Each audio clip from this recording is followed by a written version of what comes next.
Hey, it's Odd Job. I'm here with a glass of OJ for you. And so, this glass of OJ that I'm drinking today, I was pondering, and I've seen a lot of people that are saying to do things in security that on the surface don't seem very hard. People are saying just deploy this tool. You just need a SIM. You just need to do this for security. A lot of vendors already do this, but I'm seeing more people on Twitter timelines and I'm seeing more people in LinkedIn um, saying these types of things, giving advice about security. And it's kind of bothering and troublesome to me um, because usually these consultants and people who do this type of work, and I've been a consultant, so I know how this type of work usually works. Um, they go from customer to customer to customer and deploy, deploy, deploy, deploy. I don't think what they realize and appreciate, though, is the amount of infrastructure, people, operations that has worked leading up to their deployment of those tools that they just deployed. That made it easy, that made it simple, that didn't make it rocket science, right? And so there's a lot of, I've seen talks before saying security isn't rocket science, just do these things, let's just patch. You just need to patch, not realizing the real logistical issues around patching, the issues around exceptions, old hardware, old software, critical infrastructure that requires Windows XP. Um, People who lift and shift old servers and old systems, and you end up having to build new Windows 2000 or Windows 2003 servers. Yes, new Windows 2003 servers. Take a drink of OJ for that. So, yeah, while we say, oh, just don't do this, it takes considerable amount of time. It takes a considerable amount of planning to really go through and really address those issues and take care of that. Um, so, as security professionals, we also need to be keenly and acutely aware of the operational capabilities that are around in most companies, especially in the small business and even medium business, and honestly, even the smaller side of enterprise. These people are already very low on resources. These people are very low on the talent that is needed even to do these things. There and infrastructure can scale so quickly these days with the cloud, right? With the cloud, devs and infrastructure people can just expand out enormous infrastructures that usually would cause a lot of capital expenditure that you would have to go to boards to approve and this and that.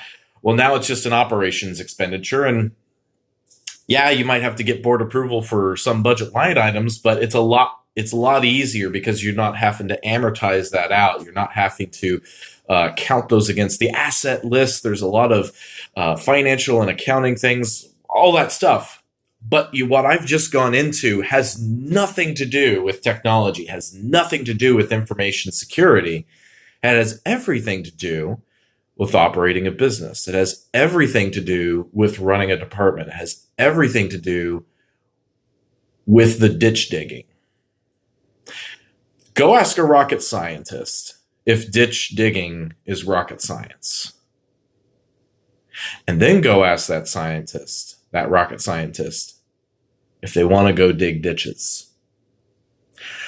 You'll find a lot of those rocket scientists don't want to dig ditches. And so similarly, a lot of people in infosec, they want to come in, they want to be the hero, they want to save the day. I love doing that myself. But then once you go back to blue team, once you go back to reality, you finally realize, oh yeah, this is actually a lot harder. Things are going a lot slower than it was in my old job when I just ran from company to company to company who were already ready for me to just deploy, and get things in place.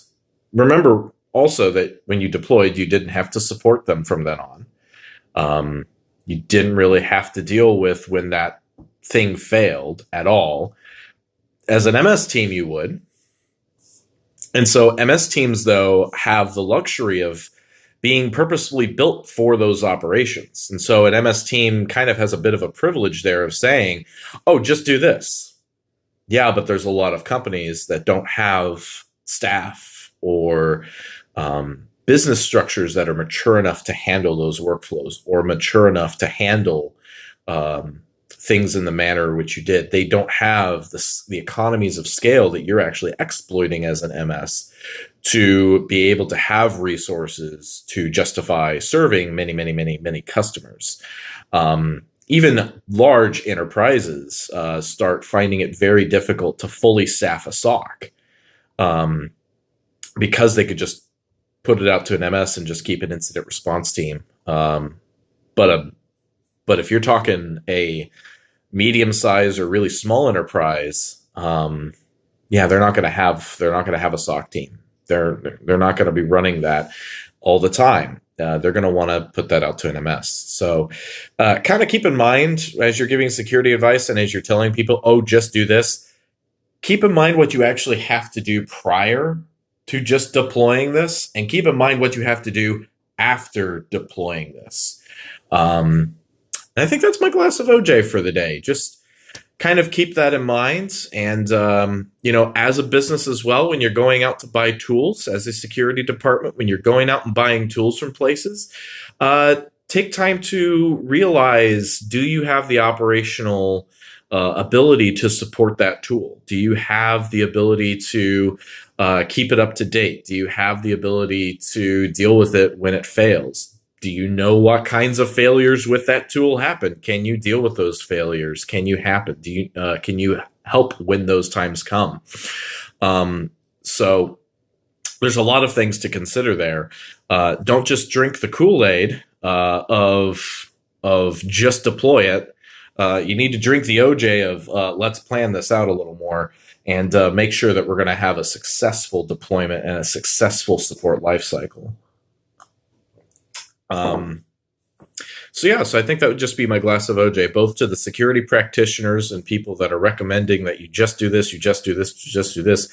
It would also be to the business owners. Don't get caught up in that and don't feel that. And don't feel that something you're doing for security all of a sudden has become useless just because someone's trying to sell a tool.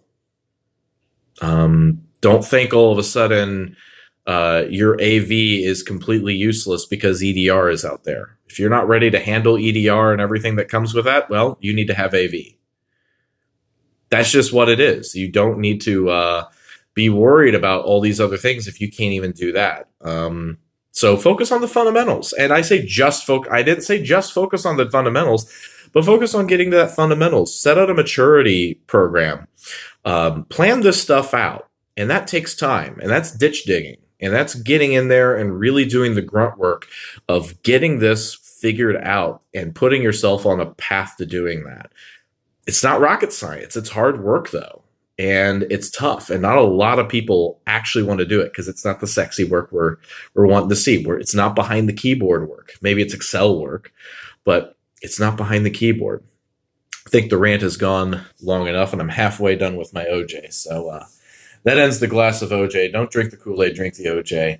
And let's practice some safe infosec out there.